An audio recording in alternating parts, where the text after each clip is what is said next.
Dengan mempelajari Sirah Nabawiyah, maka makin menambah kecintaan kepadanya. Semoga yang subscribe juga dimudahkan jalannya menuju surga. Silahkan tekan tombol like supaya postingan ini semakin tersebar. Dan tulis doa serta hajat pemirsa di kolom komentar. Semoga semakin banyak yang mengaminkan, maka semakin cepat terkabul. Nabi Sulaiman alaihi salam adalah manusia terkaya sepanjang sejarah kehidupan manusia di muka bumi. Dalam beberapa kitab suci seperti Al-Quran, Alkitab, dan Injil, Nabi Sulaiman alaihi salam dijelaskan sebagai manusia terkaya yang pernah hidup di muka bumi. Tidak ada satupun manusia yang bisa mengalahkan total kekayaannya hingga hari kiamat tiba. Para arkeolog telah menemukan situs peninggalan sejarah Islam yang mengungkap total kekayaan Nabi Sulaiman alaihi salam. Erez bin Yosef, seorang profesor sekaligus peneliti, ia menyatakan bahwa 3.000 tahun yang lalu Nabi Sulaiman alaihi salam diperkirakan memiliki kekayaan senilai 2,2 triliun US dollar. Dan apabila dikonversikan dengan nilai mata uang dolar hari ini, jika dirupiahkan, maka nilainya setara dengan 32.891.870 triliun rupiah. Profesor itu juga menjelaskan bahwa kekayaan Nabi Sulaiman alaihi salam berasal dari dua sumber, yakni istana kerajaan dan tambang tembaga. Nilai itu berkali-kali lipat lebih banyak dari total kekayaan negara Indonesia yang hanya mencapai 11.454 triliun per 30 Desember 2021. Nabi Sulaiman alaihi salam memiliki beberapa mukjizat. Di antaranya adalah dapat berbicara dengan bahasa binatang. Beliau dapat memerintah mereka untuk melakukan sesuatu. Beliau juga dapat mengendalikan besar kecilnya tekanan angin dan dapat mengatur ke arah mana angin akan berhembus. Sehingga dengan itu Nabi Sulaiman dapat memanfaatkan angin sebagai kendaraannya dan juga kendaraan tentaranya. Nabi Sulaiman juga bisa melunakkan besi dan membentuknya menjadi pakaian perang yang anti tusukan senjata tajam. Nabi Sulaiman juga memimpin para jin. Mereka tunduk dan patuh pada perintah Nabi Sulaiman alaihi salam. Tidak hanya setan, iblis laknatullah yang merupakan makhluk pembangkang dapat dibuat tunduk bertekuk lutut pada perintah-perintah Nabi Sulaiman. Nabi Sulaiman bisa melakukan teleportasi, yaitu berpindah dari suatu tempat ke tempat yang lain dalam waktu singkat. Peristiwa itu dibuktikan dengan pemindahan singgasana Ratu Balqis atas perintah Nabi Sulaiman. Nabi Sulaiman dikenal sebagai raja yang adil dan bijaksana. Nabi Sulaiman diberkahi kecerdasan yang luar biasa untuk menyatu padukan segenap kekuatan yang Allah berikan kepadanya. Ia mengelola dan membawa kerajaannya menjadi kekuatan raksasa yang tak terkalahkan di masanya dengan segenap kemampuan yang dimilikinya. Tentara Nabi Sulaiman adalah tentara terkuat di bumi tanpa ada yang menandingi. Pertanyaan mendasar yang muncul kali ini adalah dari mana sumber kekayaan dan kekuatan Nabi Sulaiman alaihi salam? Untuk mendapat jawaban dari pertanyaan itu, simak video ini sampai akhir. Sebelum itu, mari bantu channel ini terus berkembang dengan cara subscribe dan nyalakan tanda loncengnya. Berikan komentar yang positif dan berikan like serta share video ini. Bismillahirrahmanirrahim. Sungguh kami benar-benar telah menganugerahkan ilmu kepada Daud dan Sulaiman. Keduanya berkata, segala puji bagi Allah yang melebihkan kami dari kebanyakan hamba-hambanya yang mukmin. Sulaiman telah mewarisi Daud dan dia berkata, "Wahai manusia, kami telah diajari untuk memahami bahasa burung dan kami dianugerahi segala sesuatu. Sesungguhnya, semua ini benar-benar karunia yang nyata." Quran Surat An-Naml ayat 15-16. Saudara-saudaraku yang dirahmati Allah, pada ayat di atas disebutkan bahwa Sulaiman telah mewarisi Daud. Nabi Sulaiman mewarisi Nabi Daud dalam sisi kenabian dan kekuasaan, bukan mewarisi harta, karena para nabi tidak mewariskan harta. Sebab sepeninggalan mereka, harta para nabi menjadi sedekah bagi orang-orang yang ada di sekitarnya, yaitu orang-orang fakir dan orang-orang yang membutuhkan. Dan harta para nabi tidak dikhususkan bagi kalangan keluarganya. Rasulullah Shallallahu Alaihi Wasallam bersabda, "Kami para nabi tidak mewariskan." Nabi Sulaiman mewarisi kenabian dari Nabi Daud. Ini adalah hal yang jelas. Allah telah memilihnya sebagai nabi dari Bani Israel. Begitu juga Allah telah memberinya kekuasaan kerajaan sehingga ia menjadi pemimpin Bani Israel. Barangkali sesuatu yang paling penting yang diwarisi oleh Nabi Sulaiman dari Nabi Daud adalah tradisi militer. Kemajuan militer yang dahsyat telah berpindah kepada Nabi Sulaiman. Nabi Daud sebenarnya adalah seorang pengembala kambing yang sangat miskin, tetapi seiring dengan perjalanan waktu, ia menjadi komandan pasukan tiada tanding. Nabi Daud alaihi salam mengetahui bahwa kekuatan hakiki yang mengatur alam semesta adalah kekuatan Allah. Ketika Nabi Daud mengelurkan tangannya dan memegang potongan batu, lalu beliau melemparkannya dengan ketepel ke arah Jalut, kepala Jalut retak dan ambruk menghantam tanah. Ini sebagai bentuk demonstrasi kekuatan darinya.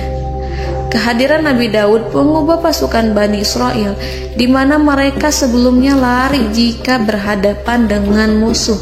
Maka kini keberadaan mereka mulai diperhitungkan di masa hidupnya. Nabi Daud mengalami peperangan yang sangat banyak, tapi Al-Quran tidak menceritakan secara terperinci. Hal itu dikarenakan karena Al-Quran adalah kitab dakwah di jalan Allah, bukan kitab sejarah. Al-Quran hanya menceritakan di dalam Al-Quran surat Shad ayat 20, "Dan kami kuatkan kerajaannya, kerajaan Daud." Ayat tersebut berarti bahwa Nabi Daud belum terkalahkan dalam peperangan yang diikutinya. Di samping dukungan yang Allah berikan kepadanya, juga pasukan dan rakyatnya, di mana mereka adalah orang-orang yang bertauhid, menyerahkan diri kepada Allah. Allah Subhanahu wa Ta'ala mengajarkan kepada Nabi Daud hal-hal yang menjadikan pasukannya memiliki keistimewaan yang dengannya mereka dapat mengalahkan pasukan-pasukan lain, pasukan-pasukan besar yang ada di bumi pada saat itu. Allah Subhanahu wa Ta'ala berfirman dalam surat Saba ayat 10, "Dan kami telah melunakkan besi untuknya." Baju besi mungkin akan menjadi masalah dalam benak kita. Ketika orang-orang yang berperang, baju besi cukup mengganggu gerakan mereka. Kita bisa membayangkan ketika ada dua orang berperang, salah satu dapat bergerak bebas, sementara yang lainnya tidak leluasa bergerak karena tertahan dengan pakaiannya. Namun, dengan kekuasaan Allah, Nabi Daud dapat melunakkan besi dan membuat baju besi yang ringan, yang mudah untuk digunakan. Ini adalah kemajuan penting yang Allah berikan kepada Nabi Daud dan tentaranya. Kemajuan itu kemudian diajarkan, diwariskan dan dimiliki oleh Nabi Sulaiman alaihi salam. Nabi Sulaiman memiliki pasukan dahsyat yang melebihi pasukan manapun di bumi saat itu, atau bahkan mungkin saat ini. Bahkan Allah menambahkan karunia-Nya kepada Nabi Sulaiman yang disebutkan dalam Al-Quran surat An-Naml ayat 16. Dan Sulaiman telah mewarisi Daud, dan dia berkata, "Wahai manusia, kami telah diberi pengertian tentang suara burung, dan kami diberi segala sesuatu. Sesungguhnya, ini benar-benar suatu karunia yang nyata." Saudara-saudaraku yang dirahmati Allah, pada suatu hari Nabi Sulaiman alaihi salam menengadahkan tangannya dan berdoa kepada Allah Subhanahu wa ta'ala. Antara hati Nabi dan Allah tidak ada penghalang, tidak ada jarak, tidak ada sekatan waktu, tidak ada satupun dari para nabi yang berdoa kepada Allah kecuali doanya pasti dikabulkan. Doa Nabi Sulaiman alaihi salam direkam dalam Al-Quran surat Shad ayat 35. Nabi Sulaiman berkata, "Ya Tuhanku, ampunilah aku, anugerahkanlah kepadaku kerajaan yang tidak dimiliki oleh seorang pun sesudahku." Nabi Sulaiman menginginkan dari Allah sesuatu kerajaan yang belum pernah diperoleh oleh siapapun setelahnya. Allah Subhanahu wa ta'ala mengabulkan doa Nabi Sulaiman dan memberinya kerajaan tersebut. Nabi Sulaiman mewarisi kekuasaan, kenabian, hikmah ilmu dari Nabi Daud alaihi salam. Orang-orang menyebut Nabi Sulaiman Al-Hakim, Sulaiman yang bijaksana. Kebijaksanaan Nabi Sulaiman tidak terbatas pada keadilannya di tengah-tengah manusia dan juga kasih sayangnya kepada mereka. Namun, kebijaksanaan Nabi Sulaiman juga berlaku di kalangan burung dan binatang lainnya. Nabi Daud juga mengenal bahasa burung, tetapi Nabi Sulaiman dapat berbicara dengan bahasa burung. Bahkan, ia dapat menggantikannya sebagai pembantunya. Ketika Nabi Daud bertasbih di gunung, burung-burung serta binatang buas ikut bertasbih bersamanya. Bahkan angin pun berhenti untuk mendengarkan tasbih itu. Sedangkan Nabi Sulaiman alaihi salam, Allah Subhanahu wa ta'ala memberinya karunia lebih dari itu, di mana binatang-binatang buas tunduk padanya, begitu juga angin dan burung. Saudara-saudaraku yang dirahmati Allah, Nabi Sulaiman alaihi salam mampu mendengarkan bisikan semut yang berbicara kepada sesama mereka. Bahkan ia mampu memerintahkan semut tersebut sehingga semut itu menjadi taat pada perintahnya. Pasukan Nabi Sulaiman memiliki kekuatan yang sangat dahsyat. Belum pernah ada di dunia ini satu pasukan pun yang memiliki kekuatan seperti itu. Kekuatan Nabi Sulaiman berasal dari beberapa kombinasi yang sangat mengagumkan, sehingga karenanya ia tidak dapat tertandingi. Kekuatan itu terdiri dari manusia, binatang-binatang, jin, dan lain sebagainya. Kita mengetahui bahwa jin adalah makhluk Allah dan manusia tidak mampu melihatnya atau menghadirkannya atau meminta pertolongan kepadanya. Sedangkan Nabi Sulaiman telah diberi Allah suatu kemampuan untuk menundukkan jin, mempekerjakan mereka sebagai tentara di tengah-tengah peperangan. Bahkan ia mampu menjadikan mereka sebagai pekerja-pekerja kasar di kerajaannya saat tidak ada peperangan. Oleh sebab itu, ketika ada pasukan lain yang mencoba melawan pasukan Nabi Sulaiman, mustahil mereka akan mendapatkan kemenangan. Bahkan pasukan Nabi Sulaiman diperkuat oleh pasukan burung. Burung di pasukan Nabi Sulaiman memerankan tugas penting, yaitu menjadi agen intelijen. Kita mengetahui bahwa peranan informasi saat peperangan adalah hal yang penting. Dari informasi tersebut, pasukan dapat mengetahui keadaan lawannya.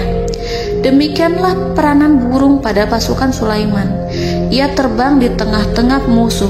Kemudian, ia kembali kepada Nabi Sulaiman untuk menyampaikan berita tentang keadaan lawannya. Di samping jin dan burung, Allah juga menundukkan angin untuk Nabi Sulaiman. Nabi Sulaiman dapat memerintahkan angin dan ia mampu untuk menaiki angin tersebut. Dalam Al-Quran surat Shad ayat 36-40, Allah Subhanahu wa ta'ala berfirman, "Kami tundukkan kepada angin yang berhembus dengan baik menurut kemana saja yang dikehendaki Sulaiman. Dan kami tundukkan pula kepadanya setan-setan, semuanya ahli bangunan dan penyelam, dan setan yang lain yang terikat dalam belenggu. Inilah anugerah kami, maka berikanlah kepada orang lain atau tahanlah untuk dirimu tanpa perhitungan, dan sesungguhnya dia mempunyai kedudukan yang dekat pada sisi kami dan tempat kembali yang baik." Saudara-saudaraku yang dirahmati Allah, Allah Subhanahu wa Ta'ala juga memberikan kemampuan yang tak seorang pun dari para nabi mendapatkannya, yaitu kemampuan untuk memerintah setan. Setan adalah salah satu bagian dari jin. Ia adalah kelompok yang celaka dari bangsa jin. Kelompok ini sebenarnya tidak mampu dikuasai oleh manusia. Bahkan jin yang soleh tidak dapat mengatur setan. Adapun Nabi Sulaiman, Allah telah memberinya kekuasaan untuk menundukkan setan dan mempekerjakannya, bahkan mengikatnya dengan rantai serta menghukumnya jika ia menentang pada perintahnya. Setan membangun untuk Sulaiman istana-istana, patung-patung dan alat-alat perang.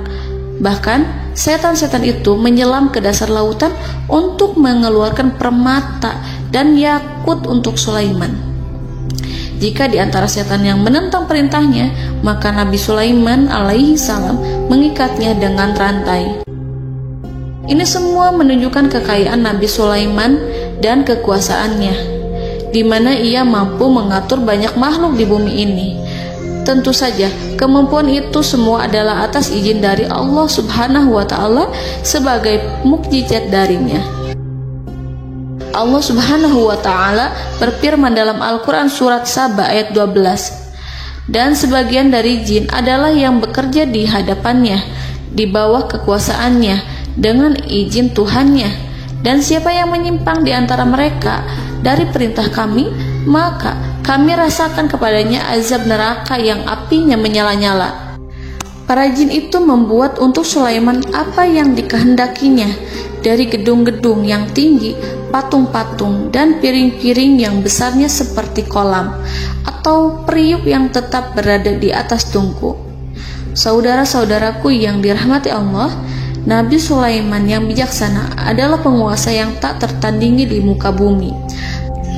Meskipun memperoleh nikmat-nikmat khusus yang agung itu yang Allah berikan kepada Sulaiman, beliau tetap menunjukkan dirinya sebagai manusia yang paling banyak berzikir kepada Allah dan manusia yang paling banyak bersyukur di zamannya.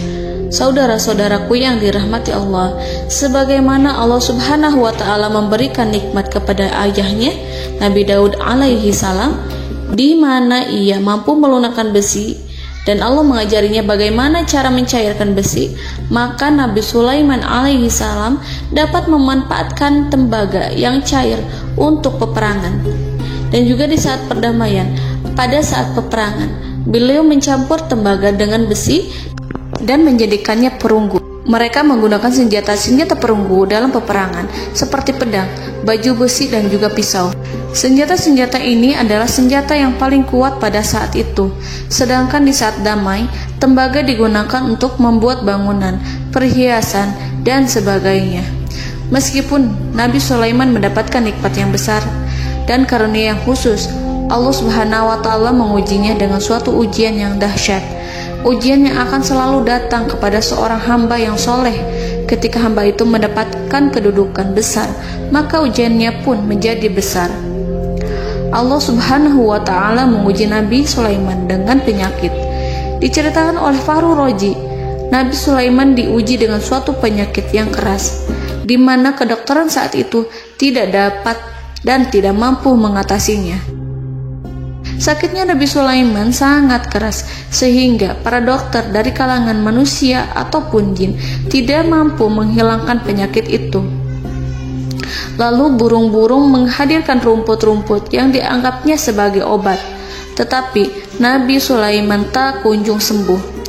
Semakin hari penyakit Nabi Sulaiman semakin menjadi-jadi, sehingga ketika Nabi Sulaiman duduk di atas kursi, ia duduk bagaikan tubuh tanpa roh. Seakan-akan ia mati karena saking keras penyakit yang dideritanya. Sakit yang diderita oleh Nabi Sulaiman alaihi salam berlangsung sangat lama.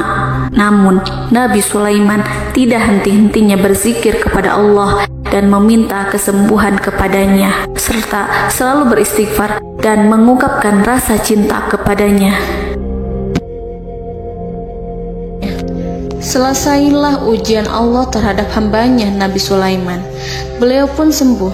Nabi Sulaiman merasakan kembali kesehatannya Setelah ia mengetahui segala kejayaan dan segala kekuasaan serta segala kebesarannya, tidak lagi mampu menghilangkan penyakit yang dideritanya, kecuali jika Allah menghendaki. Saudara-saudaraku yang dirahmati Allah, Nabi Sulaiman telah membangun tempat ibadah, tempat sujud, sehingga manusia menyembah Allah di dalamnya.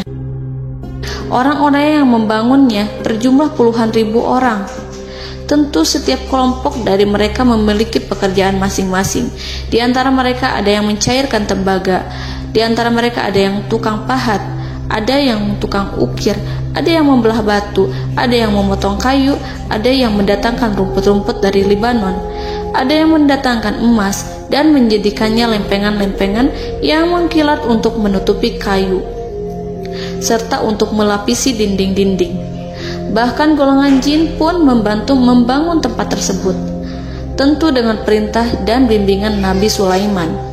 Mereka membuat patung-patung yang besar, membuat bejana yang besar untuk tempat makan para tentara dan pekerja, yaitu bejana seperti gunung. Karena saking berat dan besarnya, mereka juga membuat tempat-tempat minum yang besarnya seperti kolam.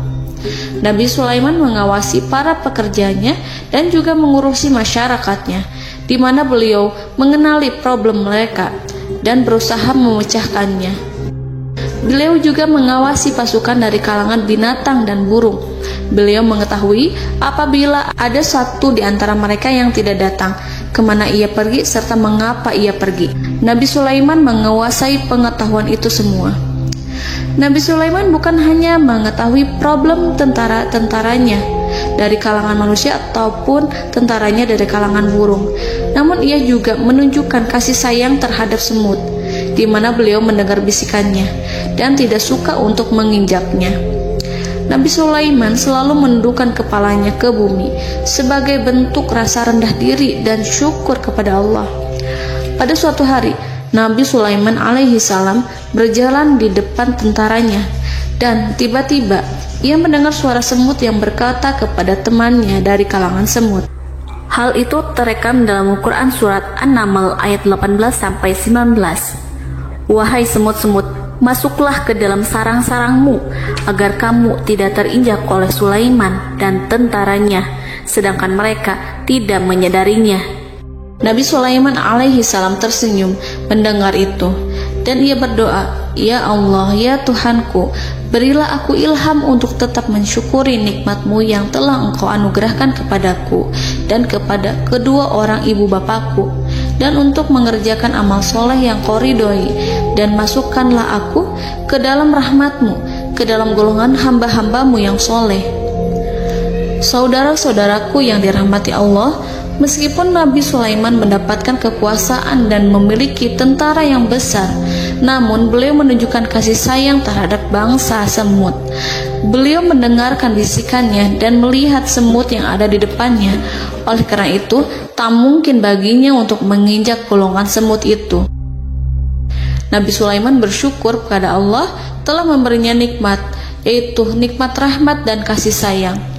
Di samping itu, Nabi Sulaiman alaihi salam adalah orang paling kaya di dunia. Istananya terbuat dari kayu gaharu yang memiliki wangi harum. Istananya terbuat dari emas yang terkadang dari kristal. Beliau juga memiliki kursi besar yang terbuat dari emas dan permata. Istana Nabi Sulaiman merupakan istana yang paling besar di dunia.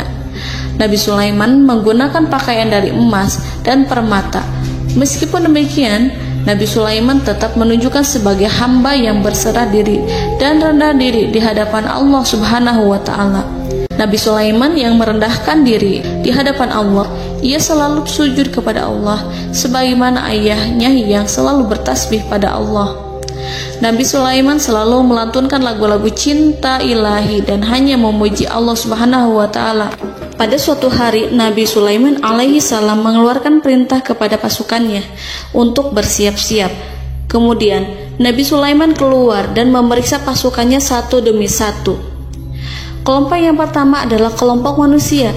Nabi Sulaiman memperhatikan kesiapan mereka. Lalu Nabi Sulaiman mengeluarkan perintah-perintah kepada mereka. Kemudian Nabi Sulaiman memeriksa kelompok jin. dan menyampaikan perintahnya kepada mereka. Beliau memenjarakan jin yang tampak bermalas-malasan saat bekerja. Lalu beliau memeriksa binatang dan berkata kepada mereka, apakah mereka sudah makan dengan baik? Apakah mereka tidur dengan nyenyak? Apakah ada yang mengadu pada mereka, misalkan karena penyediaan makanan yang tidak layak? Apakah ada di sana yang sakit dan lain sebagainya? Ketika Nabi Sulaiman merasa puas dengan semuanya, Nabi Sulaiman memasuki tenda tempat berkumpulnya para burung. Nabi Sulaiman alaihissalam kemudian memasuki tenda tersebut, mengamati keadaan di sekitarnya, sehingga beliau mengetahui bahwa ada satu burung yang tidak hadir, yaitu burung hudhud. Mengapa aku tidak melihat burung hudhud? Burung-burung yang lain tampak terdiam sebagai penghormatan, dan mereka mendengarkan apa yang akan dikatakan pemimpin mereka. Nabi Sulaiman mengarahkan pandangannya pada semua burung dan tidak menemukan burung hudhud di antara mereka. Tak seekor burung pun yang mengetahui keberadaannya. Burung hudhud absen pada apel wajib kali ini. Nabi Sulaiman mulai menampakkan kemarahannya. Tiba-tiba, seekor burung kecil memberanikan diri untuk berkata kepada Nabi Sulaiman, Wahai Nabi yang mulia, seharusnya hudhud ada bersamaku kemarin untuk melaksanakan tugas penyelidikan. Ia adalah pemimpin misi itu. Namun, burung hudhud belum datang. Oleh karena itu, aku tidak pergi bersamanya. Burung itu tampak gemetar. Nabi Sulaiman mengetahui bahwa hudhud tidak hadir dan tak seorang pun mengetahui kemana ia pergi. Burung hudhud pergi tanpa izin terlebih dahulu. Dalam keadaan marah, Nabi Sulaiman berkata, sungguh aku benar-benar akan mengazabnya dengan azab yang sangat keras, atau benar-benar menyembelihnya, kecuali jika ia benar-benar datang kepadaku dengan alasan yang jelas. Kawanan burung-burung mengetahui bahwa Nabi Sulaiman sedang marah dan telah menetapkan untuk menyiksa burung hudhud atau menyembelihnya, atau justru memaafkannya dengan syarat ia datang dengan membawa alasan yang dapat menyelamatkannya, atau dengan kata lain, burung hudhud dapat memastikan bahwa ia melaksanakan tugas yang penting. Nabi Sulaiman menunjukkan kemarahan yang besar sehingga siapapun akan merasa takut kepada Nabi Sulaiman yang marah. Nabi Sulaiman kemudian pergi dari tempat burung tersebut. Nabi Sulaiman masih memikirkan keadaan burung hudhud. Seharusnya burung hudhud menjadi bagian penting dari badan intelijen. Apakah ia pergi untuk menyingkap suatu, atau apakah ia pergi hanya untuk bermain-main? Nabi Sulaiman telah memperhatikan dan mengetahui bahwa burung hudhud adalah seekor burung yang cerdik dan juga fasih berbicara. Terkadang Nabi Sulaiman mendapati burung hudhud sedang bermain-main dan menunda-nunda pekerjaannya. Namun ketika Nabi Sulaiman melihatnya, burung hudhud memahami bahwa perbuatannya tidak benar. Oleh karena itu, ia tidak boleh menyampur adukan antara waktu serius dan waktu bermain. Tidak lama setelah itu, burung hudhud tiba di tempat para burung. Burung-burung yang lain berkata kepadanya, Wahai hudhud, pergilah engkau ke tempat Nabi Sulaiman. Jika ia mengetahui bahwa engkau telah sampai, jiwamu benar-benar terancam. Mendengar itu, burung hudhud segera beranjak. Ia terbang menemui Nabi Sulaiman. Pada waktu itu, Nabi Sulaiman sedang duduk bersama tentaranya yang lain. Burung hudhud berdiri. Ia telah merencanakan untuk memulai pembicaraan dengan Nabi Sulaiman sebelum Nabi Sulaiman bertanya kepadanya kemana dia pergi. Ini sebagai bukti bahwa hudhud telah melaksanakan suatu tugas yang penting.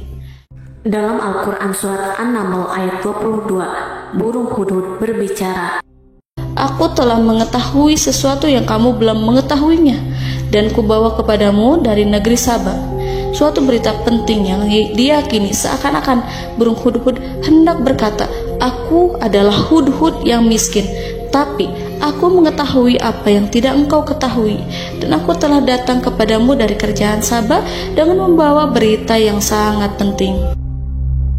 Nabi Sulaiman tampak terdiam menunggu hudhud menyelesaikan kisahnya. Dalam surat An-Naml ayat 23-24, burung hudhud berkata, Sesungguhnya aku menjumpai seorang wanita yang memerintah mereka. Dia dianugerahi segala sesuatu serta mempunyai singgasana yang besar. Aku mendapati dia dan kaumnya menyembah matahari selain Allah. Dan setan-setan telah menjadikan mereka memandang indah perbuatan-perbuatan mereka, lalu menghalangi mereka dari jalan Allah, sehingga mereka tidak mendapat petunjuk. Burung hudhud diam. Nabi Sulaiman merasa bahwa hudhud menunjukkan kepasihan lisannya. Nabi Sulaiman berkata dalam Quran surat An-Naml ayat 27 sambil menunjukkan senyum manisnya. Nabi Sulaiman berkata, "Akan kami lihat apakah kamu benar wahai hudhud, ataukah kamu termasuk orang-orang yang berdusta." Seakan-akan burung hudhud ingin mengatakan, "Aku tidak berbohong wahai Nabi yang mulia." Namun diamnya Sulaiman membuat takut sehingga burung hudhud terdiam. Nabi Sulaiman terdiam karena berpikir, lalu ia memutuskan sesuatu setelah itu. Beliau melihat kepada lainnya dan meminta secari kertas. Nabi Sulaiman menulis surat singkat dan menyerahkannya kepada hudhud serta memerintahkan kepadanya seperti yang dikatakan dalam Quran surat An-Naml ayat 28. "Pergilah dengan membawa suratku ini, lalu jatuhkanlah kepada mereka, kemudian berpalinglah dari mereka, lalu perhatikanlah apa yang mereka bicarakan." Al-Quranul Karim hanya menceritakan dalam Quran surat An-Naml bagaimana perginya hudhud dan bagaimana ia menyerahkan surat itu. Lalu Al-Quran langsung menyebut keadaan kerajaan Balqis yang saat itu sedang membaca surat di depan para pembesar kerajaan dan para menterinya. Dalam Al-Quran surat An-Naml ayat 29-31 berkatalah Balqis, "Wahai pembesar-pembesar, sesungguhnya telah dijatuhkan kepadaku sebuah surat yang mulia. Sesungguhnya surat ini dari Sulaiman, dan sesungguhnya isinya dengan menyebut nama Allah yang Maha Pengasih lagi Maha Penyayang, bahwa janganlah kalian berlaku sombong terhadapku, dan datanglah kepadaku sebagai orang yang berserah diri." Saudara-saudaraku yang dirahmati Allah, dalam surat tersebut Nabi Sulaiman menyebutkan supaya mereka menyerahkan diri dan tunduk kepada perintah Nabi Sulaiman. Nabi Sulaiman memerintahkan agar mereka meninggalkan penyembahan terhadap matahari. Nabi Sulaiman tidak mempersoalkan akidah mereka dan tidak memuaskan mereka dengan apapun. Nabi Sulaiman hanya memerintahkan bahwa ia berada di atas kebenaran. Bukankah ia didukung kekuatan yang berlandaskan keyakinan yang dimilikinya? Nabi Sulaiman hanya memerintahkan mereka agar tunduk dan patuh kepadanya. Ratu Sabak menyampaikan surat tersebut di tengah-tengah kaumnya. Dalam Quran surat An-Naml ayat 32 dijelaskan, "Dan berkatalah Balqis, wahai para pembesar, berilah aku pertimbangan dalam urusanku ini. Aku tidak pernah memutuskan sesuatu persoalan sebelum kamu berada dalam majelisku." Saudara-saudaraku yang dirahmati Allah, para pembesar istana Balqis menentang surat tersebut.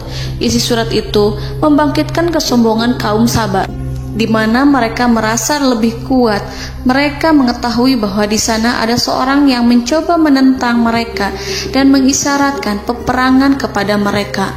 Lalu ia meminta kepada mereka untuk memenuhi syarat-syaratnya sebelum terjadinya peperangan dan kekalahan. Dalam surat An-Naml ayat 33, mereka menjawab, "Kita adalah orang-orang yang memiliki kekuatan dan juga memiliki keberanian yang sangat besar dalam peperangan. Dan keputusan berada di tanganmu, wahai rajaku. Maka pertimbangkanlah apa yang akan kamu perintahkan." Saudara-saudaraku yang dirahmati Allah, para pembesar kaum Sabak seakan ingin berkata, "Kita siap untuk melaksanakan perang." Tampaknya ratu itu memiliki kebijakan yang lebih baik dari pembesar kaumnya. Surat Sulaiman itu membuatnya berpikir lebih jernih dan lebih berhati-hati. Ia berusaha sebisa mungkin menghindari peperangan. Ratu itu berpikir dalam tempo yang lama. Nama Sulaiman tidak diketahuinya dan ia pun belum pernah mendengarnya. Oleh karena itu, Ratu kaum Sabak tidak mampu mengetahui dan mendeteksi seberapa besar kekuatan Nabi Sulaiman. boleh jadi Nabi Sulaiman memiliki kekuatan yang dahsyat, sehingga ia mampu memerangi kekuasaannya dan mengalahkannya. Kemudian ratu memperhatikan apa yang ada di sekelilingnya. Ia melihat kemajuan masyarakatnya dan juga kekayaannya. Barangkali ia mengira bahwa Nabi Sulaiman iri terhadap kemajuan dan kekayaannya itu, sehingga Nabi Sulaiman ingin menyerangnya. Setelah mempertimbangkan isi surat Nabi Sulaiman dengan cermat, Ratu Saba memilih untuk tidak bersikap ceroboh dan bodoh. Ratu lebih suka untuk menggunakan bahasa kelembutan. Ia mengirim kepada Nabi Sulaiman suatu hadiah yang besar. Ratu mengira bahwa Nabi Sulaiman seorang yang ambisius, yang boleh jadi ia telah mendengar tentang kekayaan kerajaan Saba. Para utusan pergi dengan membawa hadiah dari Ratu Saba. Ratu berharap agar mereka dapat memasuki kerajaan Nabi Sulaiman dan akan mengetahui kondisi kerajaannya. Saat mereka pulang, Ratu ingin mendengar secara langsung dari mereka tentang bagaimana keadaan kaum Nabi Sulaiman dan pasukannya. Setelah mendapatkan informasi yang cukup, maka Ratu Balqis dapat membuat sesuatu keputusan yang tepat. Ratu menyembunyikan apa yang terlintas dalam pikirannya, lalu ia berbicara kepada pembesar istananya bahwa ia dapat menyingkap niat jahat Raja Sulaiman melalui cara mengirimkan hadiah kepadanya. Ratu lebih memilih cara tersebut dan menunggu reaksi dari Nabi Sulaiman. Ratu berhasil memuaskan para pembesar istana, dan untuk sementara ia menghilangkan ide untuk berperang.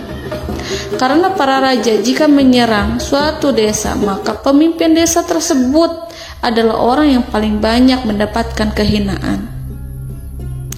Akhirnya, para pembesar kaumnya merasa puas dengan pikiran Ratu Balqis. Saudara-saudaraku yang dirahmati Allah, dalam surat An-Naml ayat 34-35 dijelaskan, Ratu Balqis berkata, "Sesungguhnya raja-raja apabila memasuki suatu negeri, niscaya mereka akan membinasakannya dan menjadikan penduduknya yang mulia menjadi hina. Dan demikian pula lah yang akan mereka perbuat. Dan sesungguhnya aku akan mengirim utusan kepada mereka dengan membawa hadiah, dan aku akan menunggu apa yang akan dibawa kembali oleh utusan itu." Kemudian sampailah hadiah dari Ratu Balqis kepada Nabi Sulaiman. Para intelijen Nabi Sulaiman memberitahunya bahwa utusan Balqis datang dengan membawa hadiah. Nabi Sulaiman langsung mengetahui bahwa Ratu Balqis itu sengaja mengirim orang-orangnya untuk mengetahui atau untuk mendapatkan informasi tentang kekuatannya. Lalu setelah itu ia akan mengambil keputusan atau mengambil sikap kepada kerajaan Sulaiman. Nabi Sulaiman segera memanggil semua pasukannya untuk berkumpul.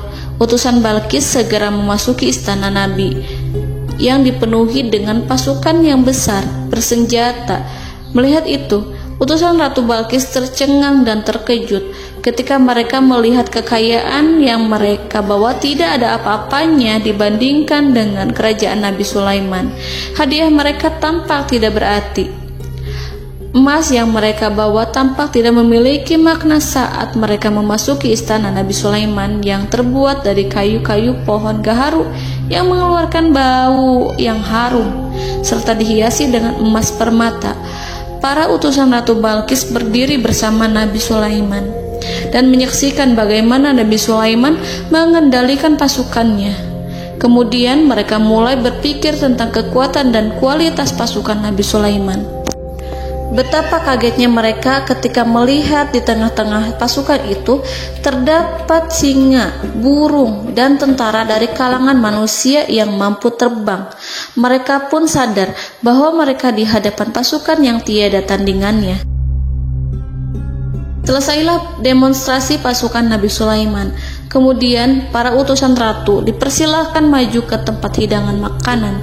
Para utusan itu sangat terkejut ketika melihat berbagai macam makanan dari penjuru dunia ada di depannya. Dan di antara makanan itu terdapat pula makanan yang biasa ditemukan di negeri mereka. Tetapi mereka melihat bahwa makanan itu memiliki rasa yang lebih istimewa. Selain itu, piring-piring yang ada di depan mereka terbuat dari emas dan mereka dilayani oleh laki-laki yang berhias dengan emas. Di meja makan itu terdapat burung, ikan laut, dan berbagai macam daging yang mereka tidak mampu lagi membedakan daging apa itu. Nabi Sulaiman tidak makan bersama mereka, tapi beliau makan dengan menggunakan piring yang terbuat dari kayu. Beliau memakan roti yang kering yang dicampur dengan minyak. Inilah makanan yang dipilih Nabi Sulaiman. Makan bersama mereka dalam keadaan diam, mereka merasa kehadiran Nabi Sulaiman menciptakan suatu wibawa yang luar biasa.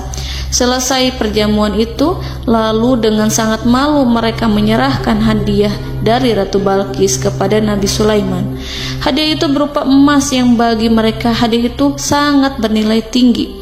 Tapi di sini hadiah itu tampak kecil di hadapan kekayaan-kekayaan Nabi Sulaiman yang sangat mengagumkan. Nabi Sulaiman memperhatikan hadiah dari Ratu Balqis itu dan berkata dalam Quran surat An-Naml ayat 36, "Maka apa yang diberikan Allah kepadaku lebih baik daripada apa yang diberikannya kepadamu, tetapi kamu merasa bangga dengan hadiahmu." Saudara-saudaraku, Raja Sulaiman menyingkap dengan kata-katanya yang singkat itu penolakannya terhadap hadiah mereka. Ia memberitahu utusan itu bahwa ia tidak menerima hadiah tersebut. Ia tidak merasa puas dengan hadiah itu. Yang membuatnya puas hanyalah, "Janganlah kalian berlaku sombong terhadapku, dan datanglah kepadaku sebagai orang-orang yang berserah diri." Lalu Nabi Sulaiman berkata kepada mereka dengan pelan. Hal itu diabadikan dalam Al-Quran surat An-Naml ayat 37. "Kembalilah kepada mereka, sungguh kami akan mendatangi mereka dengan bala tentara yang mereka tidak kuasa melawannya. Dan pasti kami akan mengusir mereka dari negara itu, yaitu negeri Saba, dengan terhina. Dan mereka akan menjadi tawanan-tawanan yang hina." Saudara-saudaraku yang dirahmati Allah, Nabi Sulaiman kemudian meninggalkan para utusan ratu setelah terlebih dahulu mengancam mereka. Para utusan itu berharap agar Nabi Sulaiman mau menunggu kunjungan Ratu Balqis yang akan membawa misi perdamaian. Akhirnya, sampailah para utusan Ratu Balqis ke negeri Saba. Mereka segera menuju istana sang ratu. Mereka memberitahu bahwa negeri mereka ada di ujung tanduk. Mereka menceritakan kepada ratu tentang kekuatan Nabi Sulaiman dan tidak mungkin bagi mereka mampu melawannya. Mereka meyakinkan Ratu Balqis bahwa ia harus mengunjunginya dan melihat sendiri bagaimana kebesaran kerajaan Nabi Sulaiman. Kemudian Ratu Balqis menyiapkan dirinya untuk pergi menuju kerajaan Nabi Sulaiman. Nabi Sulaiman duduk di kursi kerajaan di tengah-tengah para pembesarnya dan para menterinya, serta para komandan pasukannya. Beliau berpikir tentang sosok Balqis. Nabi Sulaiman mengetahui bahwa Balqis menuju tempatnya. Balqis dikelilingi rasa takut. Nabi Sulaiman berpikir sejenak tentang bagaimana matahari disembah. Ia memikirkan bagaimana informasi yang diterima oleh intelijennya tentang kemajuan kerajaan Balqis dalam bidang kesenian dan ilmu pengetahuan. Nabi Sulaiman bertanya kepada dirinya sendiri, apakah kemajuan menjadi penghalang untuk mengetahui kebenaran? Apakah ratu itu senang dengan kekuatan yang dicapainya? Dan ia membayangkan bahwa kekuatannya adalah segalanya. Dengan kemajuan yang dimilikinya, Nabi Sulaiman ingin membuat kejutan agar ratu mengetahui bahwa Islam yang diyakini oleh Nabi Sulaiman adalah satu-satunya yang mampu mendatangkan kemajuan dan kekuatan yang hakiki, sehingga ia dapat membandingkan antara keyakinannya dalam menyembah matahari beserta kemajuan yang dicapainya dengan keyakinan Nabi Sulaiman beserta kemajuan yang diraihnya. Saudara-saudaraku yang dirahmati Allah, para mata-mata Nabi Sulaiman telah memberitahunya bahwa hal yang sangat disegani dan dikagumi oleh kaum Balqis adalah kerajaan Saba, yaitu singgasana Ratu Balqis. Singgasana itu terbuat dari emas dan batu delima. Singgasana tersebut dijaga oleh penjaga yang sangat disiplin, di mana mereka tidak pernah lalai sedikit pun. Oleh karena itu, sangat tepat apabila Nabi Sulaiman menghadirkan singgasananya di sini, di kerajaannya. sehingga ketika ratu tiba, maka ia dapat duduk di atasnya. Nabi Sulaiman ingin membuat kejutan kepadanya dan menunjukkan bahwa kemampuannya tersebut yang berlandaskan pada keislaman. Nabi Sulaiman melakukan yang demikian itu dengan harapan agar si ratu tunduk kepadanya. Ide itu terlintas dalam diri Nabi Sulaiman. Lalu ia mengangkat kepalanya dan menoleh kepada anak buahnya. Hal itu diabadikan dalam Quran Surat An-Naml ayat 38. Wahai para pembesar, siapakah di antara kamu sekalian yang sanggup membawa singgasananya kepadaku sebelum mereka datang kepadaku sebagai orang-orang yang berserah diri? Saudara-saudaraku, perhatikanlah ungkapan pikiran Nabi Sulaiman tersebut. Semua pemikirannya berkisar tentang keislaman para penyembah matahari, tentang bagaimana beliau dapat memberikan petunjuk kepada mereka di jalan Allah. Yang pertama menjawab pertanyaan Nabi Sulaiman adalah jin Ifrit. Dalam Quran Surat An-Naml ayat 39, berkatalah Ifrit yang cerdik dari golongan jin, "Aku akan datang kepadamu dengan membawa singgasana itu sebelum kamu berdiri dari tempat dudukmu. Sesungguhnya aku benar-benar kuat untuk membawanya, lagi dapat dipercaya." Nabi Sulaiman berdiri dari tempat duduknya. Setelah 1 jam atau 2 jam, jin itu berjanji kepadanya untuk menghadirkan singgasana Balqis. Sebelum itu, istana Nabi Sulaiman di Palestina, sedangkan istana Balqis terletak di Yaman. Antara singgasana tersebut dengan singgasana Nabi Sulaiman berjarak lebih dari ribuan mil. Barangkali pesawat yang cepat sekalipun yang kita kenal hari ini tidak akan mampu membawa dan mendatangkan istana itu dalam waktu 1 jam. Tetapi masalahnya di sini, berhubung dengan kekuatan jin yang serba misterius, Nabi Sulaiman tidak mengomentari sedikit pun terhadap apa yang dikatakan oleh Ifrit. Nabi Sulaiman tampak menunggu tanggapan lain yang mampu menghadirkan singgasana Balqis yang lebih cepat dari jin Ifrit. Nabi Sulaiman menoleh kepada seorang yang di sana, yang duduk di atas naungan. Hal itu diceritakan dalam Al-Quran Surat An-Naml ayat 40. Berkatalah seseorang yang mempunyai ilmu dari Alkitab, "Aku akan membawa singgasana itu kepadamu sebelum matamu berkedip." Maka tatkala Sulaiman melihat singgasana itu terletak di hadapannya, ia pun berkata, "Ini termasuk karunia Tuhanku untuk menguji aku, apakah aku akan bersyukur atau mengingkari nikmatnya. Dan barang siapa yang bersyukur, maka sesungguhnya dia bersyukur untuk kebaikan dirinya sendiri.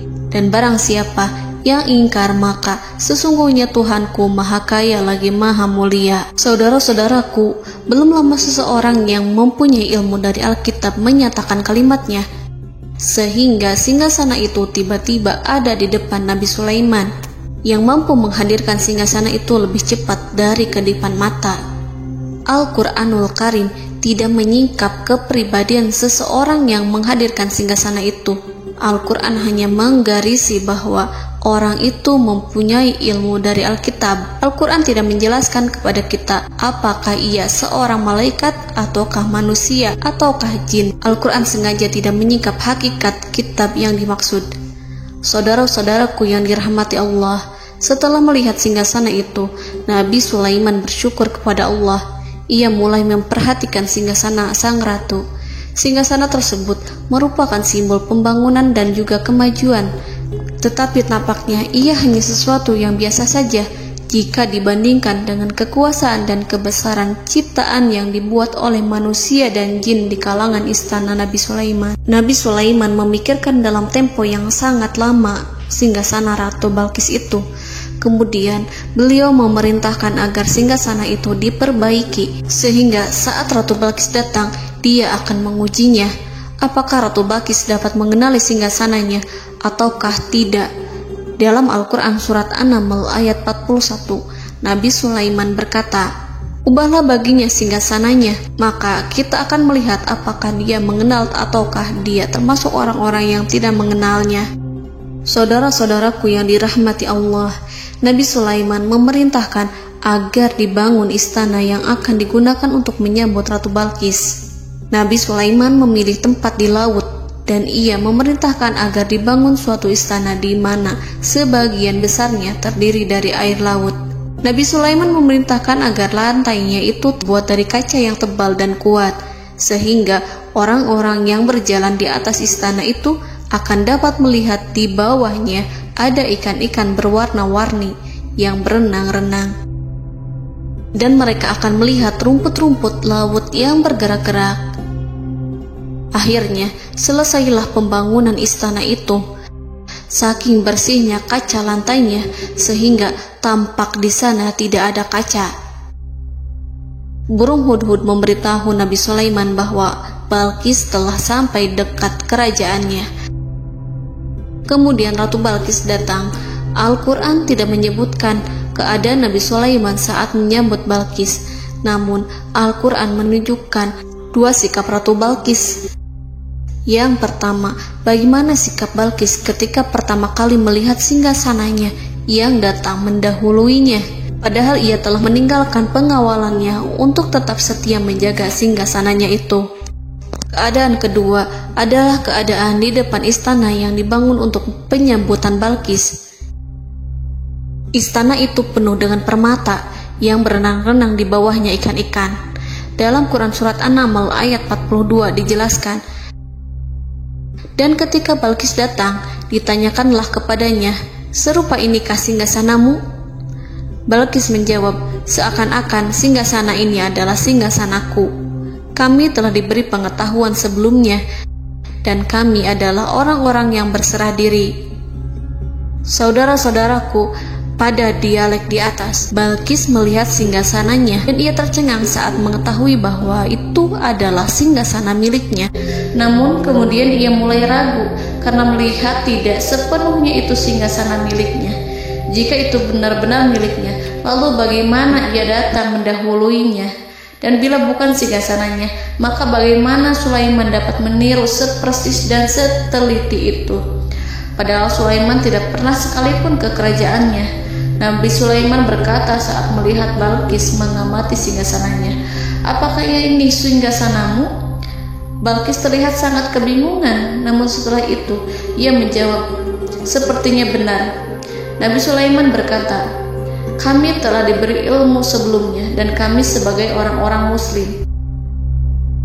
Saudaraku yang dirahmati Allah, melalui pertanyaan Nabi Sulaiman ingin mengisyaratkan kepada Balkis agar ia membandingkan antara keyakinannya beserta ilmu yang dicapainya dengan keyakinan Nabi Sulaiman yang muslim beserta pengetahuan yang telah diraihnya. Penyembahan terhadap matahari dan pencapaian ilmu yang dicapai oleh Ratu Balkis tanpa tidak ada apa-apanya dibandingkan dengan ilmu Nabi Sulaiman dan keislaman. Nabi Sulaiman telah mendahuluinya dalam bidang ilmu karena keislamannya. Karena itu, sangat mudah baginya untuk mengungguli Balkis dalam ilmu-ilmu yang lainnya. Demikianlah yang disyaratkan dalam pertanyaan Nabi Sulaiman kepada Ratu Balkis. Ratu Saba itu mengetahui bahwa ini adalah singgasananya, di mana singgasana itu datang lebih dahulu daripada dirinya. Beberapa bagian darinya telah diubah saat Balkis masih di perjalanan menuju ke tempat Nabi Sulaiman. Ia berpikir kemampuan apa yang dimiliki Nabi Sulaiman. Ratu Balkis tercengang melihat apa yang disaksikannya, yang berupa buah dari keimanan Nabi Sulaiman dan hubungannya dengan Allah Subhanahu wa Ta'ala. Sebagaimana Balkis juga tercengang ketika melihat kemajuan di bidang ilmu pembangunan, seni, dan ilmu-ilmu yang lainnya. Maka ia tidak lebih kagum lagi saat melihat hubungan yang kuat antara keislaman Nabi Sulaiman dengan ilmunya, serta kemajuan yang diraihnya. Dalam Al-Quran Surat An-Naml ayat 43 dijelaskan, dan apa yang disembahnya selama ini selain Allah mencegahnya untuk melahirkan keislamannya, karena sesungguhnya ia terdahulu termasuk orang-orang yang kafir. Saudara-saudaraku yang dirahmati Allah, berguncanglah dalam benak Balkis ribuan hal ketika melihat keyakinan kaumnya runtuh di hadapan Nabi Sulaiman. Ia menyadari matahari yang disembahnya hanya merupakan ciptaan Allah, dan Allah lah yang menggerakkannya untuk hamba-hambanya. Lalu terbitlah matahari kebenaran dalam dirinya. Hatinya diterangi oleh cahaya baru yang tidak akan tenggelam seperti tenggelamnya matahari. Masa keislamannya hanya menunggu waktu. Ratu Balqis memilih waktu yang tepat untuk mengumumkan keislamannya. Allah Subhanahu wa Ta'ala berfirman dalam Quran Surat An-Naml ayat 44. Dikatakan kepadanya, masuklah ke dalam istana. Maka tatkala ia melihat lantai istana itu, dikiranya kolam air yang besar dan disingkapnya 2 betisnya. Berkatalah Sulaiman, sesungguhnya ia adalah istana licin yang terbuat dari kaca. Berkatalah Balqis, wahai Tuhanku, sesungguhnya aku telah berbuat zalim terhadap diriku dan aku berserah diri bersama Sulaiman kepada Allah Tuhan semesta alam. Saudara-saudaraku yang dirahmati Allah, dikatakan kepada Balqis, masuklah ke dalam istana. Ketika ia masuk, maka ia tidak menyaksikan adanya kaca, tetapi ia melihat air, sehingga ia mengira akan bersinggungan dengan air. Lalu ia menyingkapkan sedikit bajunya agar bajunya itu tidak basah. Nabi Sulaiman mengingatkannya tanpa melihatnya agar ia tidak khawatir terhadap pakaiannya, karena pakaiannya tidak akan basah, sebab di sana tidak ada air. Itu sekedar kaca yang halus, yang saking halusnya sehingga ia tidak tampak. Pada kesempatan itulah Balqis mengumumkan keislamannya, yang mengakui kelalimannya, dan ia menyatakan menyerahkan diri kepada Nabi Sulaiman dan kepada Allah Tuhan semesta alam. Lalu kaumnya pun mengikutinya dan mereka memeluk Islam. Balqis menyadari ia berhadapan dengan penguasa yang terbesar di bumi dan Nabi Allah yang mulia. Untuk pertama kalinya, wajah Sulaiman tampak dihiasi dengan senyuman yang menunjukkan kepuasannya sejak Balqis mengunjunginya. Demikianlah Nabi Sulaiman mewujudkan kejayaannya yang hakiki dan menyebarkan cahaya Islam di muka bumi. Saudara-saudaraku, Al-Quran tidak menyebutkan kisah Balqis setelah keislamannya. Para ahli tafsir mengatakan bahwa ia menikah dengan Nabi Sulaiman. Selain itu, ada yang mengatakan bahwa ia menikah dengan salah satu orang dekat Nabi Sulaiman. Ada juga yang mengatakan bahwa sebagian Raja Habasyah adalah keturunan dari buah perkawinan ini. Wallahu a'lam bishawab. Saudara-saudaraku yang dirahmati Allah, Nabi Sulaiman hidup di tengah-tengah kejayaan dan kemuliaan di bumi. Kemudian Allah menetapkan kematian untuknya, sebagaimana kehidupan Sulaiman berada di puncak kemuliaan dan kejayaan yang penuh dengan keajaiban yang luar biasa. Maka kematiannya pun merupakan tanda-tanda kebesaran Allah yang penuh dengan keajaiban. Demikianlah bahwa kematiannya sesuai dengan kehidupannya, sesuai dengan kejayaannya. Allah berfirman tentang kematian Sulaiman di dalam Al-Quran Surat Saba ayat 14. Maka tatkala kami telah menetapkan kematian Nabi Sulaiman, tidak ada yang menunjukkan kepada mereka kematiannya itu kecuali rayap yang memakan tongkatnya.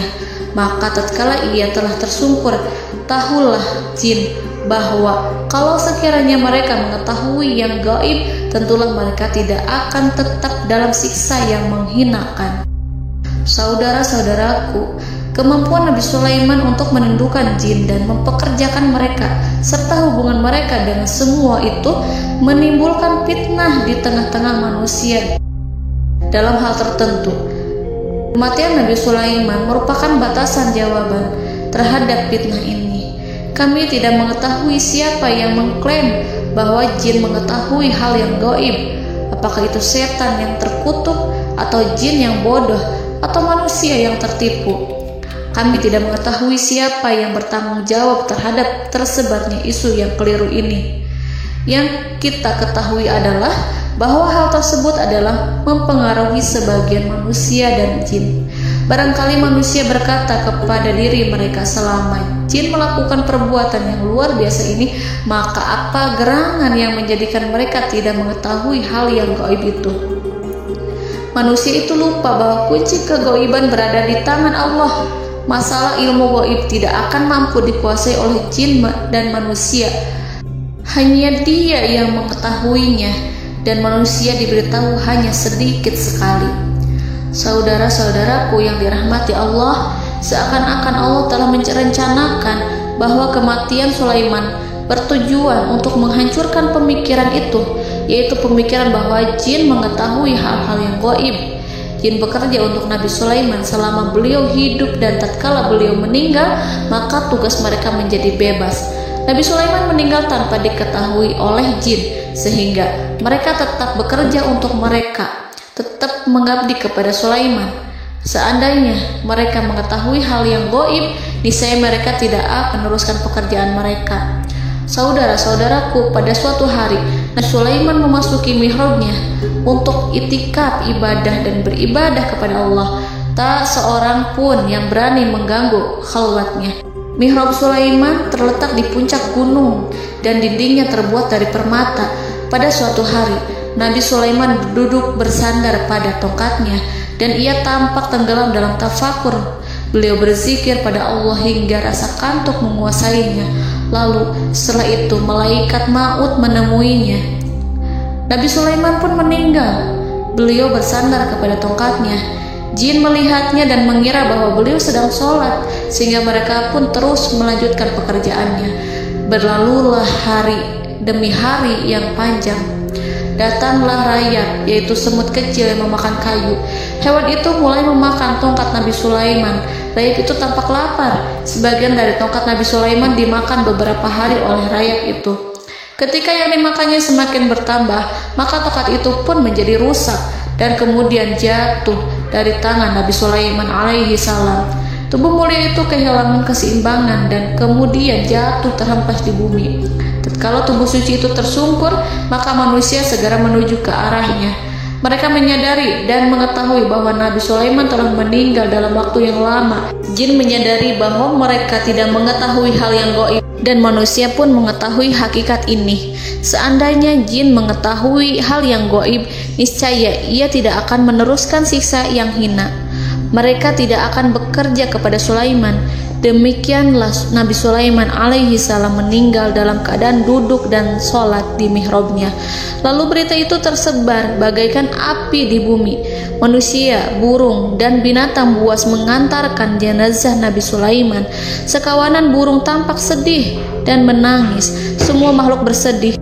Akhirnya tak seorang pun mengetahui bahasa burung di bumi. Meninggallah seorang yang memahami pembicaraan burung, binatang-binatang, jin, dan lain sebagainya. Burung-burung itu berkata, betapa beratnya kehidupan di tengah orang-orang yang tidak mengetahui pembicaraan kita. Allahu a'lam.